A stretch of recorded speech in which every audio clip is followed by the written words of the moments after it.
Hello everyone, welcome to my channel. हम होंगे कामयाब। अभी जस्ट ब्लॉग बनाया था, तो उसमें साझेदारी के ऊपर चर्चा की थी। फिर मुझे कुछ ध्यान आया तो मैंने कहा कि ये भी जोड़ूंगी। तो वो तो बातें साझेदारी की थी, लेकिन इसमें ये है कि बिजनेस के बारे में, कि अगर आप कुछ भी करते हैं, धंधा करते हैं, छोटा करते हैं, बड़ा करते हैं,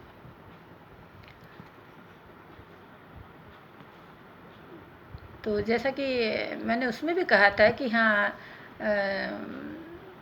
आप तमाम पहलुओं पर मतलब गौर करिए और सोचिए समझिए, फिर उसके बाद जो है शुरू करिए।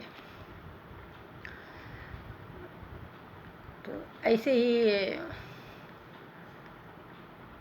मैं एक व्यक्ति की मतलब बात बताती हूँ, एक आदमी की बात बताती हूँ कि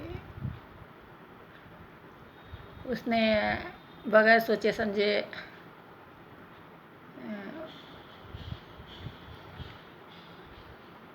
मतलब होटल का कार्य किया, और 2 ही महीने में वो होटल बंद हो गया और लगभग लाखों का नुकसान हो गया, 3 लाख का। तो अब इसमें यह है कि खाना खाना नहीं है कि हाँ बस जो है हाथ से उठाओ और खा लो। अब इसमें तो ठीक है, बिजनेस में घाटा होने की संभावना होती है, लेकिन जो बात मैं बता रही हूँ उसमें तो ये है कि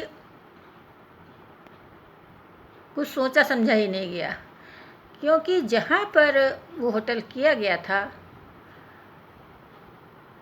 लगभग 1.5 से 2 किलोमीटर में 3-4 होटल थे। अरे होटल क्या, वो जो गुमटी टाइप की जहाँ समोसा और चाय मिलती है, रेस्टोरेंट कहा जाए उनको, कुछ भी कहा जाए।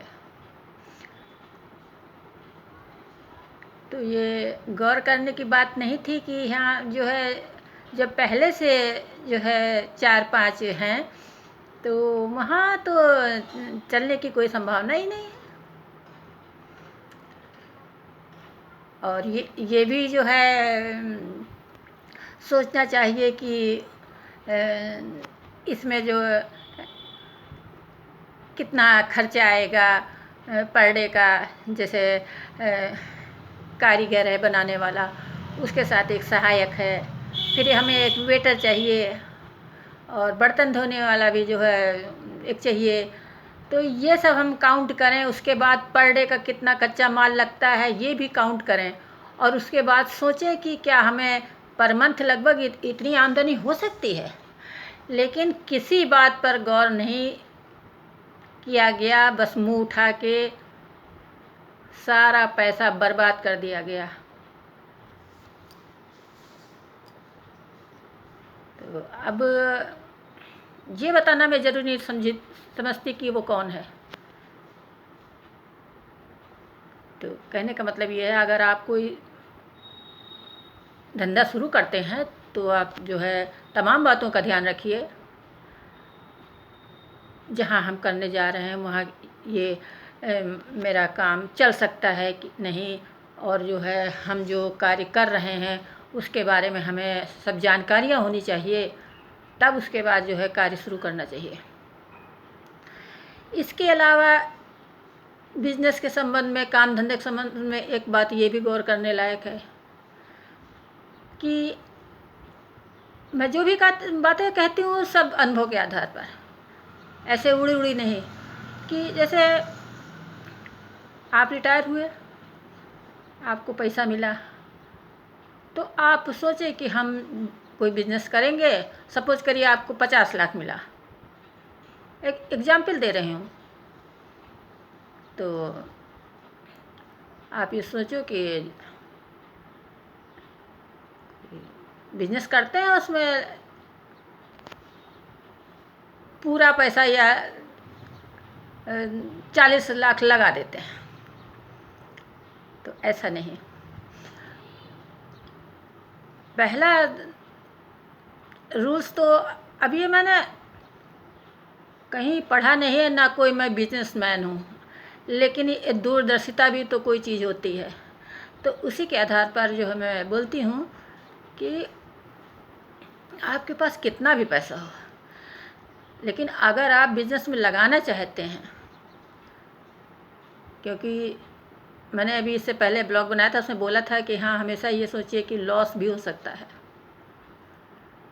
तो आप जितनी पूंजी है आपके पास, उससे चौथाई लगाएंगे। अगर आपके पास, कहने का मतलब है, एक रुपया है, तो आप उसमें 54 लगाएंगे।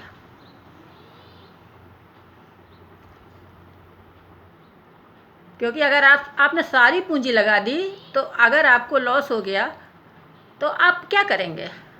तो मैंने ये जो है बहुत पहले की बात है, और पढ़ी हुई बात है और सच्ची बात है, कि वो रिटायर हुए और जितना पैसा मिला और बिज़नेस में लगा दिया।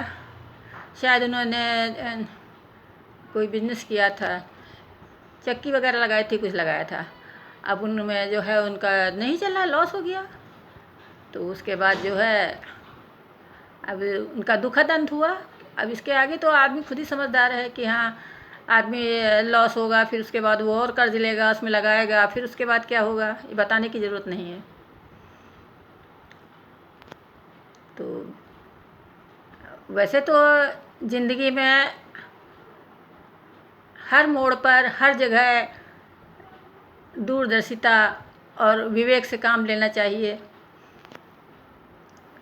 और यही बात जो है बिजनेस में और जो है कोई धंधा आप करें, सब में जो है लागू होता है ये रूल्स।